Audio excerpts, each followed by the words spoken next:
Hello everyone, আসসালামু আলাইকুম। আজকের পর্বে নিয়ে এসেছি দুর্দান্ত স্বাদের একদম নতুন একটা রেসিপি। ঘরে থাকা মাত্র কয়েকটা উপকরণ দিয়ে চাল, আলু, ডিম এসব কিছু দিয়ে তৈরি করে দেখাবো দুর্দান্ত স্বাদের একেবারে ইউনিক একটা রেসিপি। অনেক সময় হয় যে রান্না বান্না করতে তেমন ইচ্ছে করে না বা তাড়াহুড়ো থাকে, সেই সময় কিন্তু আপনারা এই রেসিপিটা তৈরি করতে পারেন। তৈরি করা খুবই সহজ আর খেতেও কিন্তু দারুণ মজার হয়। তো চলুন ঝটপট দেখে নেওয়া যাক রেসিপিটা।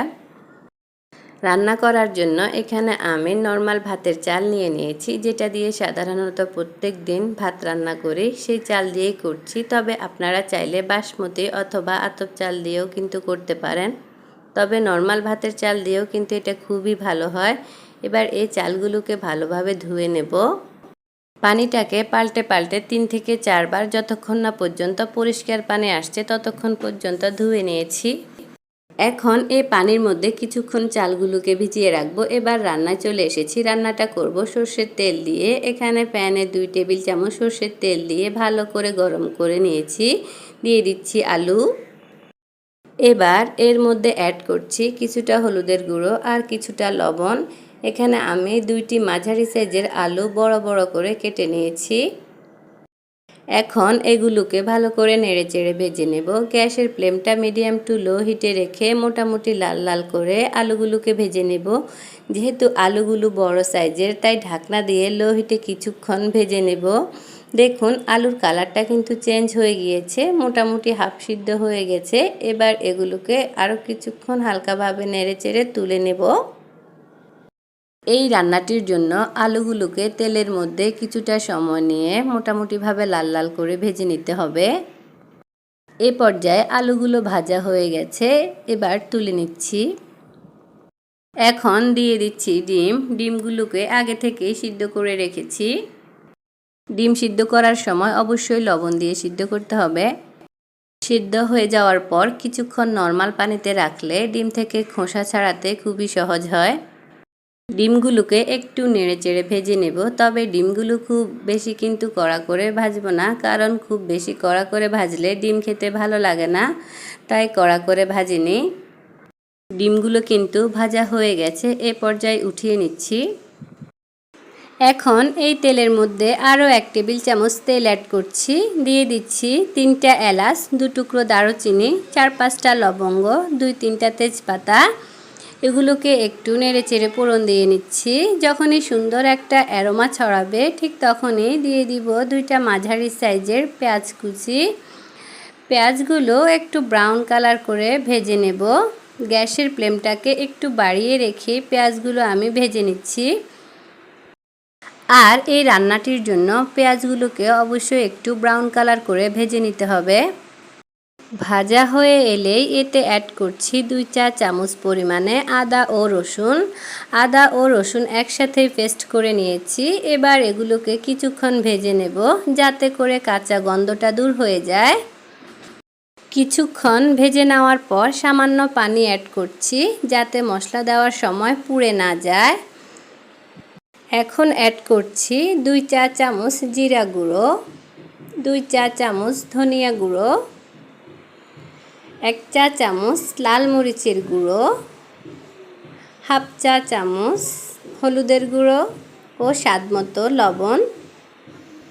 এবার সব কিছু একসঙ্গে নেড়েচেড়ে ভেজে নেব।